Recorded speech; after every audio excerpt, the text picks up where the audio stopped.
What if the dollars in your wallet were silently losing their power, day after day? That's exactly what happens during inflation, a slow erosion of purchasing power. You may still hold the same number of bills, but those bills don't buy as much. This is what people mean when they say money is losing its value. Let's start with the basics. Inflation. It's the rate at which the general level of prices for goods and services rises, and consequently, the purchasing power of currency falls. If the inflation rate is 5%, something that costs $100 today will cost $105 next year. Over time, that adds up. For example, in 1970, the average price of a new car in the US was around $3,500. Today it's over $48,000. The car hasn't become more valuable in a way that justifies that increase. Your money has just become weaker. But why does this happen? A major driver of inflation is the expansion of the money supply. When central banks like the Federal Reserve print more money or use policies to inject liquidity into the economy, the supply of money increases. If this new money chases the same amount of goods and services, prices rise. This is often done in the name of stimulating economic growth, especially during recessions or crises. But overdoing it leads to inflation, and if left unchecked, even hyperinflation. Think of Zimbabwe in the 2000s or Venezuela more recently.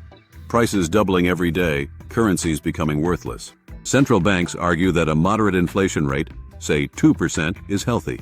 It encourages spending and investment instead of hoarding cash.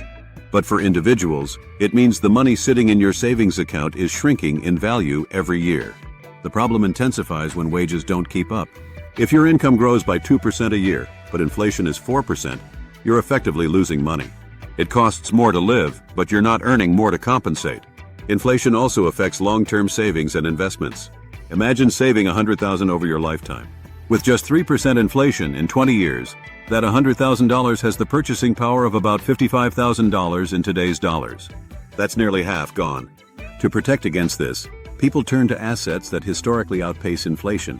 Stocks, real estate, commodities like gold, or more recently, digital assets like Bitcoin.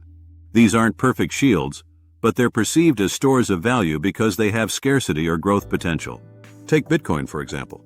It was created in part as a response to the 2008 financial crisis and the fear of central banks devaluing currency. With a hard cap of 21 million coins, Bitcoin is deflationary by design. It offers an alternative to fiat currencies, which can be printed in unlimited quantities. The stock market, while volatile, also historically outpaces inflation over the long run. This is why financial advisors recommend investing rather than letting your money sit idle. Cash under the mattress or in low-interest accounts is guaranteed to lose value in an inflationary world. Governments sometimes manipulate currency intentionally through devaluation to make exports cheaper and stimulate economic activity. But this comes at a cost.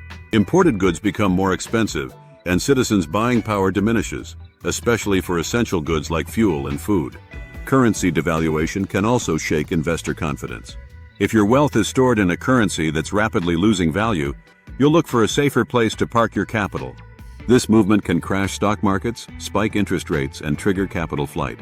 This is why monetary policy is such a delicate balance.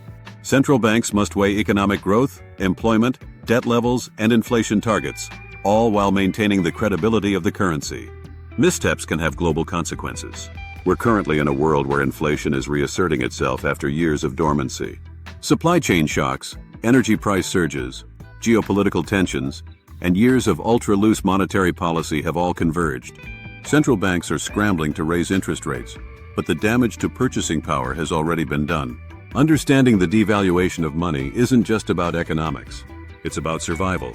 How you save, invest, spend, and protect your wealth in a changing monetary landscape will determine your financial security. Money isn't what it used to be. And if you're not paying attention, you'll realize it too late.